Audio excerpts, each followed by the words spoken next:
Rational emotive behaviour therapy. Rational emotive behaviour therapy को हम RABT से भी जाना जाता है। ये जो RABT थेरापी है ये सिर्फ एक टेक्निक नहीं है, बट ह्यूमन बिहेवियर को भी कॉन्सेप्चुलाइज करवाता है। RABT जो है वो 3 चीज़ पे फोकस करती है, एक बायो, साइको एंड सोशल। ये 3 चीज़ mean biological, psychological and sociological, जो उसका रेशनल जो स्पेसिफिक सिचुएशन को लेके बनता है उस पे काम करती है। जो इंसान के इमोशन एंड बिहेवियर होते हैं वो इंसान खुद के बारे में क्या सोचता है, दूसरे के बारे में क्या सोचता है, या तो फिर पूरे वर्ल्ड के बारे में क्या सोचता है, उसके अकॉर्डिंग हमें उसके इमोशन एंड बिहेवियर दिखते हैं। अब RABT means rational emotive behaviour therapy. अब रेशनल और इरेशनल क्या है, जो RABT है वो समझने के लिए हमें पहले इरेशनल थिंकिंग को समझना ज़रूरी है। इरेशनल थिंकिंग मतलब कि एक तो आप रियलिटी से डिसओरिएंटेड हो। सेकंड चीज़ है जो आप सोच रहे हो वो इलॉजिकल है, मतलब आप जो सोच रहे हो फिर चाहे वो आपके बारे में हो, दूसरों के बारे में हो, वो थिंकिंग पैटर्न है वो आपकी इलॉजिकल है।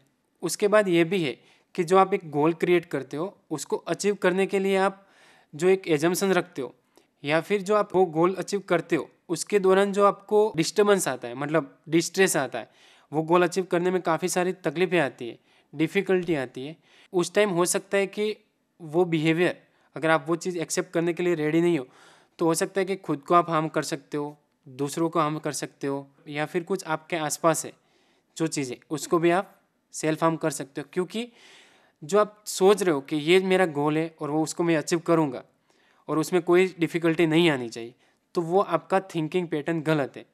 तो इसकी वजह से जब आपके अकॉर्डिंग वो सारी चीज़ें नहीं हो रही है तब ये सारी चीज़ें डेवलप होती है और उसकी वजह से व्यक्ति को वहाँ पे डिस्टर्बेंस आता है।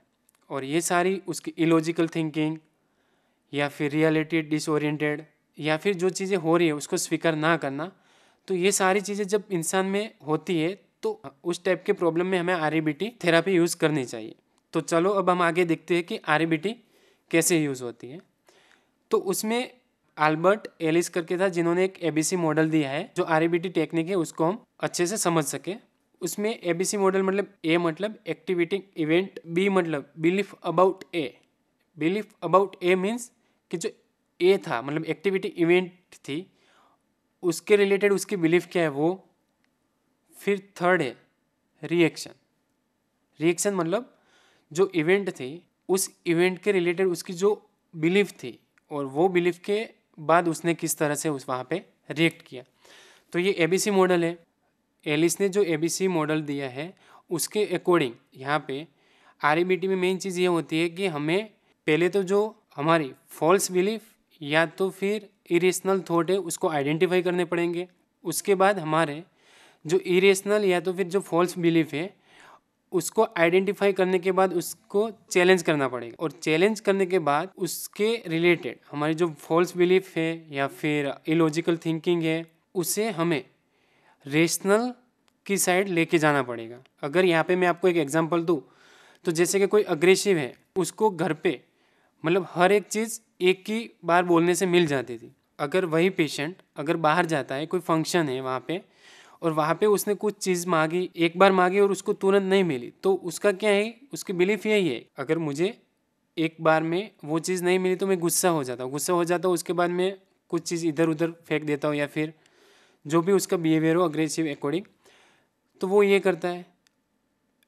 तो ये क्या हुआ कि उसका एक्टिविटी इवेंट आ गई, उसके बाद उसको एक्टिविटी जो थी मतलब उस एक्टिविटी को लेकर उसकी बिलीफ ये थी कि अगर मुझे ये चीज़ चाहिए और अगर मुझे नहीं मिलती तो वो क्या करता है, अग्रेसिव हो जाता है। अग्रेसिव मतलब वो गुस्सा करना स्टार्ट कर देता है, और वो गुस्सा करना स्टार्ट करना या फिर इधर उधर कुछ चीज़ें फेंकना, वो क्या हुआ, उसका रिएक्शन हुआ, मतलब कॉन्सिक्वेंसेस हुआ, जो हमारा ABC मॉडल का C है।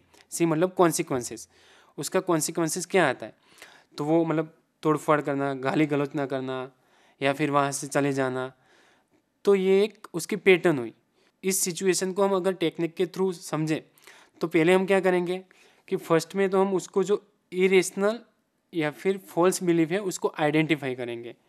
कि ऐसा उसने क्यों किया। घर पे करता है तो मतलब यहाँ पे भी किया। घर पे ये चीज़ करने से उसको हो सकता है कि वो चीज़ें मिल जाती होगी।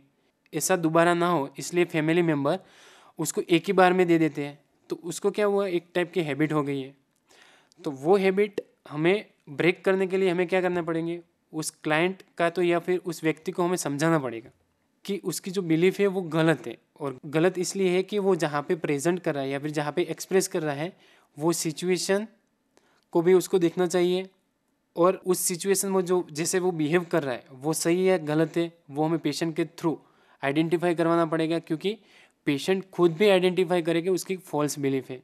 वो आइडेंटिफाई करने के बाद हमें क्या करना है कि उसको रेशनल की तरफ लेके जाना है। रेशनल की तरफ मतलब कि अगर आप ये घर में भी चीज़ करते हो, यहाँ पे भी चीज़ करते हो, उसके पीछे का रेशनल क्या है वो चीज़ हमें पेशेंट के थ्रू, जैसे आगे के सेशन में हम आइडेंटिफाई कर रहे हैं पेशेंट के साथ बैठ के। अब हमारा आता है कॉन्सिक्वेंसेस। कॉन्सिक्वेंसेस मतलब उसका जो रिएक्शन है, मतलब आसपास बिना देखे कुछ भी बोलना या फिर तोड़फोड़ करना या फिर वहाँ से चले जाना।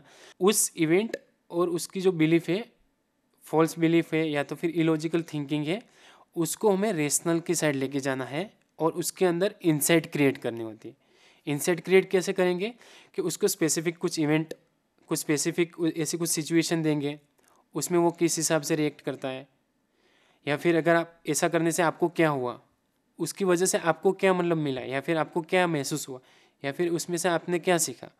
तो ये सारी चीज़ें हमें पेशेंट के साथ डिस्कस करनी होती है। और उसके बाद उसकी जो जो कॉन्सिक्वेंसेस है, मतलब उसने जो जो कॉन्सिक्वेंसेस की उसमें से उसको कितना बेनिफिट हुआ या फिर कितना लॉसेस हुआ, वो हम पेशेंट के थ्रू आइडेंटिफाई करवाएंगे, ताकि पेशेंट भी उस चीज़ की वैल्यू समझे और उस चीज़ की वैल्यू करे।